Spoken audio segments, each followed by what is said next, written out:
The WNBA has just yanked its billion-dollar lifeline out of the socket, and the entire ecosystem, from corporate boardrooms to backyard driveways, is bracing for a blackout. Rookie phenomenon?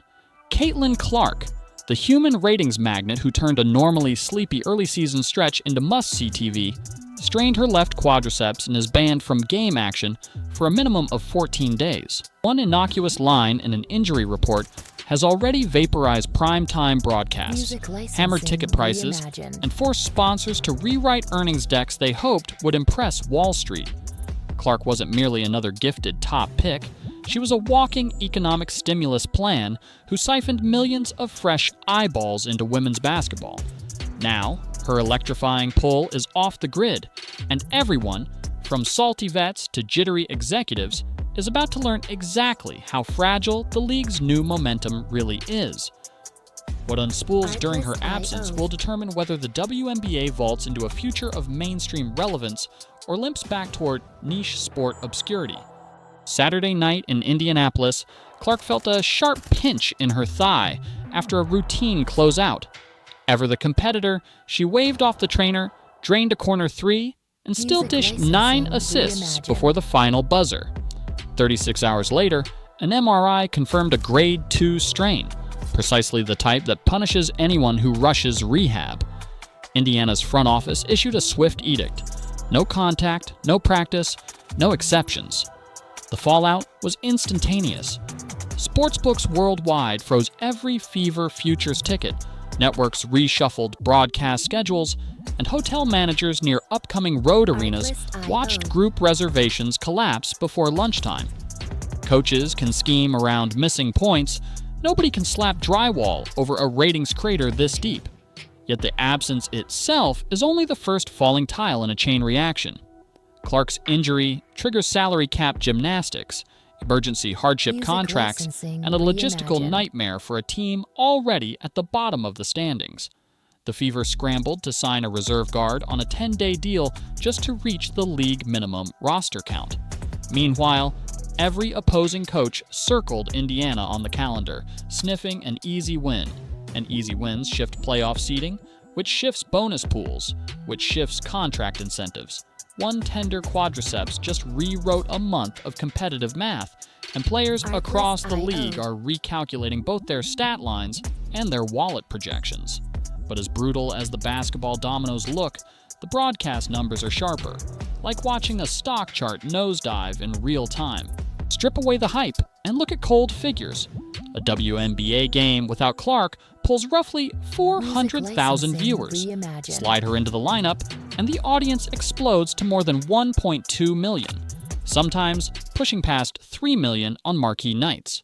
Her professional debut set a new cable benchmark, and the aftershock spilled into every metric financiers care about: app downloads, merchandise checkouts, social media mentions, even local news airtime in markets that never previously covered women's hoops. Attendance tells the same rocket story. Indiana's home crowd shattered 17,000 per night, triple the prior season. Road arenas quietly migrated Fever games into NBA-sized venues just to meet demand, transforming sleepy Tuesday tip-offs into raucous carnival nights.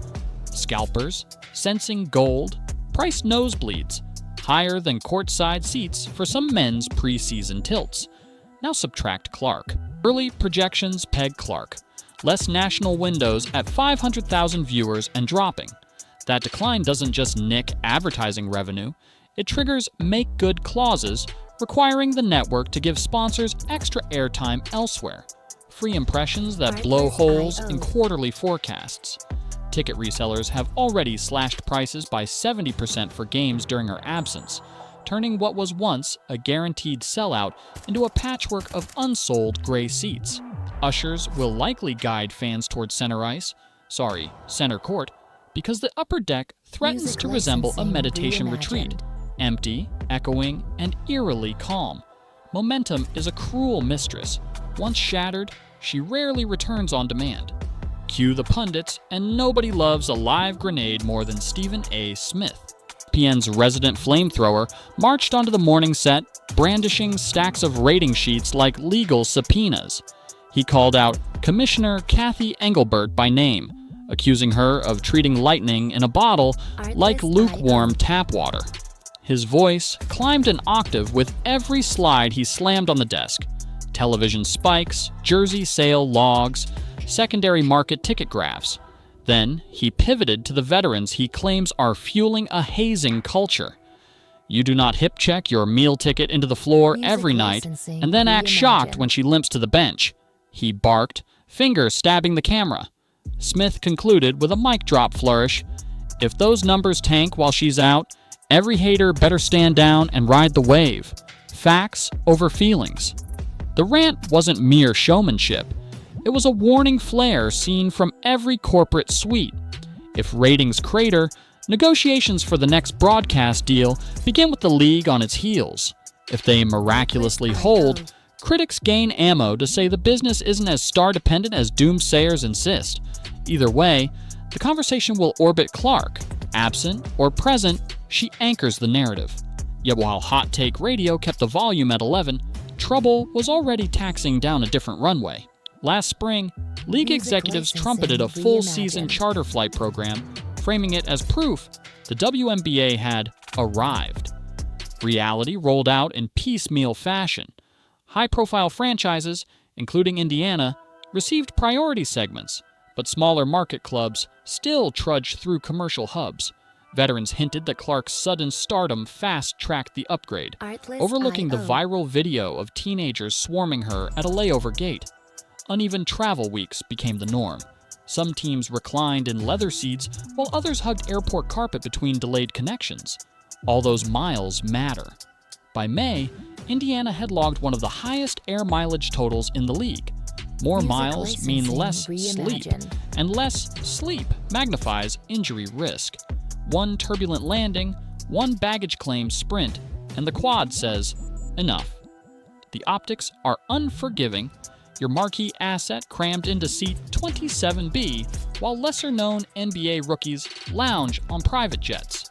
In a sport begging mainstream respect, second-class treatment undercuts every marketing slogan.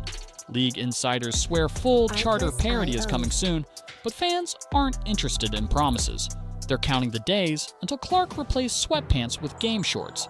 Until then, every highlight package will feature a superstar on the bench, and every disgruntled tweet about budget travel will keep the brand stuck in developmental league purgatory. Meanwhile, the envy brewing on hardwood rivals might be even more volatile than any flight itinerary. Angel Reese, ever the provocateur, dubbed herself the People's Champ, and wondered aloud why TV cameras track Clark after every whistle. The ticket market answered bluntly. Before the injury update, their June showdown in Chicago was on pace to become the richest regular season gate in WNBA history. The minute Clark's medical timeline dropped, prices fell off a cliff. Upper deck seats, once trading for $80, plummeted toward $25. An entire balcony rows turned from resale red to unsold gray overnight. Then came Cheryl Swoops, Hall of Fame legend, who suggested Clark's college scoring crown deserved an asterisk because the pandemic gifted her an extra season.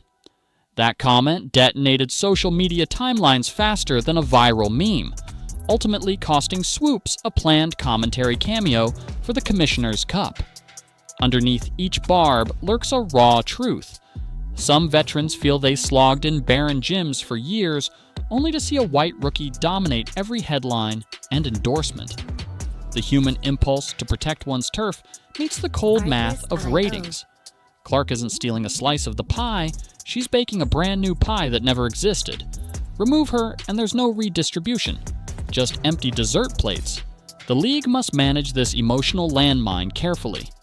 Rivalries drive interest, but resentment crossing into legitimate animus may deter newbies who showed up for fun storylines, not tension that reeks of bitterness. If the WNBA can convert jealousy into healthy competition, everyone wins. So if it festers, it becomes poison. Of course, poison spreads quicker when money is at stake, so follow those dollars. In the week after Clark declared for the draft, online retailers reported quadruple-digit surges in WNBA apparel sales. 2 months into her rookie campaign, Her jersey outsold every male rookie combined and trailed only Curry and LeBron across all basketball merchandise. Secondary ticket markets resemble tech IPOs, with preseason exhibitions commanding $500 get-ins. Local economies noticed too. Bars near fever arenas created Caitlin combos, hotels offered quadruple-double discount bundles, and rideshare demand spiked 30% on game days.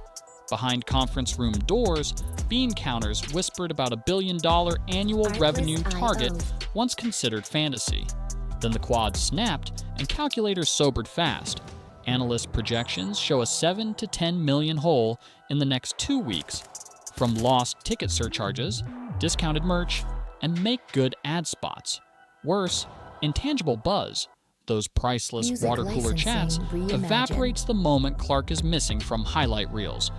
Momentum is the most fragile currency in sports. Bleed it now, and the league might spend seasons chasing what was handed on a silver platter. Sponsors notice. Network executives double-check their risk analysis. Even casual viewers feel the void, switching channels when Indiana games suddenly resemble any other contest. Every missing eyeball chips away at future negotiations, and money men have long memories. Yet dollars aren't the only asset hanging by a thread, so is basic player safety. Cue up any season montage, and you'll encounter Clark absorbing hip checks better suited to ice hockey. One viral mashup showcased 6 different veterans leveling her with forearm shivers and shoulder shoves. Clark pops up, flashes a grin, and buries a 30-foot bomb. Excellent theater, terrible capital preservation. League officials insist referees are impartial, but fans aren't buying it. Social media detectives slow-mo every hit, asking why similar blows in the men's game draw immediate flagrants, while Clark's nightly punishment remains play on. Stephen A. labeled the dynamic malpractice.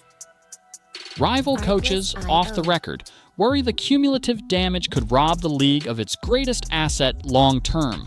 If another unchecked cheap shot tweaks that quad again, or worse, a whole season's marketing plan detonates. The WNBA's challenge is bigger than one officiating crew. It's about signaling to sponsors and parents that the league values star power enough to protect it. Let rough play slide, and you invite more of it, gambling that an MVP candidate's body can withstand playoff-level abuse every night of the regular season. And that brings us to the present, a 14-day stress test with no safety net. Indiana's Clarkless calendar is brutal. Top-seeded Connecticut, a nationally televised duel with the Mystics, and that Reese rematch in Chicago's 21,000-seat United Center. Broadcast partners have already offered advertisers alternative slots, plugging Aces Liberty showdowns into vacated primetime real estate. Ticket brokers scramble to offload inventory, counting every unsold seat as pure red ink. Ushers prepare for echo chambers rather than roaring crowds, and concession stands slash staffing to stem losses. League headquarters is in full crisis marketing mode. Daily rehab updates, behind-the-scenes content of Clark mentoring teammates, and social clip packages highlighting lesser-known rookies flood timelines. The goal? Sustain casual engagement so her eventual return feels like the third act curtain raiser, not a late rescue after viewers defect to other sports. But numbers won't wait for spin. If average viewership collapses by 500,000, network negotiators will brandish spreadsheets in every future rights conversation. No executive wants to pay top dollar for a product that can be derailed by a single muscle fiber. Engelbert and company face a binary choice. Treat this fortnight as a wake-up call. Bolster star protection, accelerate charter parity, amplify storytelling around emerging talents, or ride out the slump and pray. Clark's first game back reignites the flame. Hope is not a business plan, yet history shows plenty of leagues mistaking it for one. Caitlin Clark is more than a lights-out shooter. She is the fulcrum between the WNBA's gritty past and its potentially explosive future. Her injury isn't simply a medical timeout, it's a brutal ledger audit, forcing the league to confront how little buffer it has against a single piece of bad luck. Protect her and profits soar. neglect her, and the sport risks sliding back into irrelevance. The coming 2 weeks will reveal whether women's basketball has the structural depth to thrive when its brightest torch dims, or whether it was merely basking in borrowed glow. Keep an eye on attendance trackers, refresh those audience charts, and listen to the decibel drop on your favorite talk shows. When Clark finally swaps the warm-up hoodie for game gear, maybe June 14th on the road, maybe June 17th back home, every camera lens will lock on that first explosive crossover. The WNBA can seize that moment, doubling down on the foundation she built, or it can squander the surge and retreat into the shadows it escaped only months ago.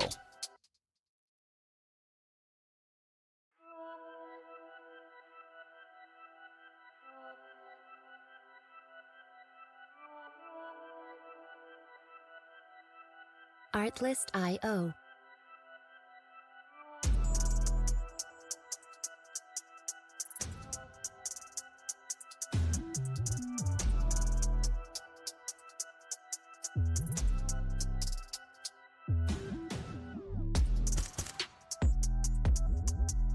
Music licensing reimagined.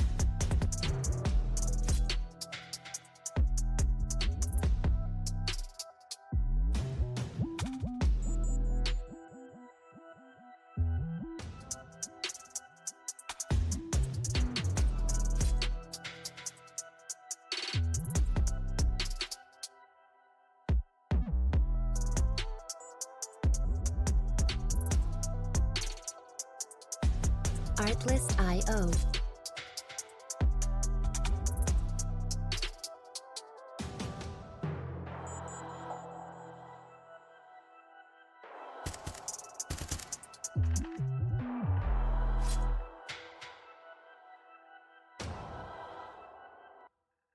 Music licensing reimagined.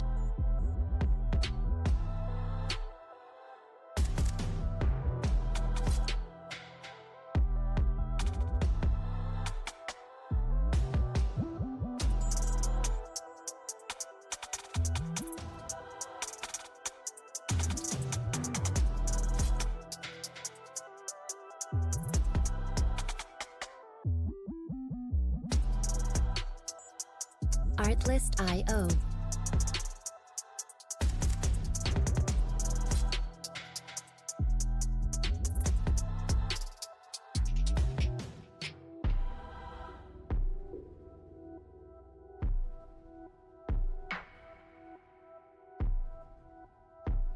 Music licensing reimagined.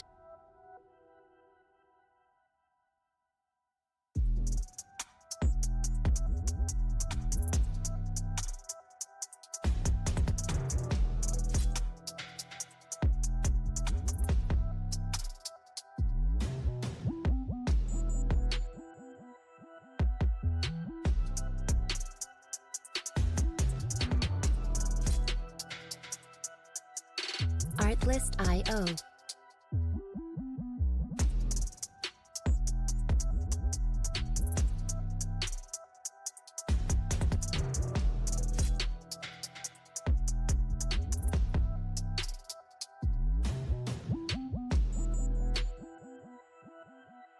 Music licensing reimagined.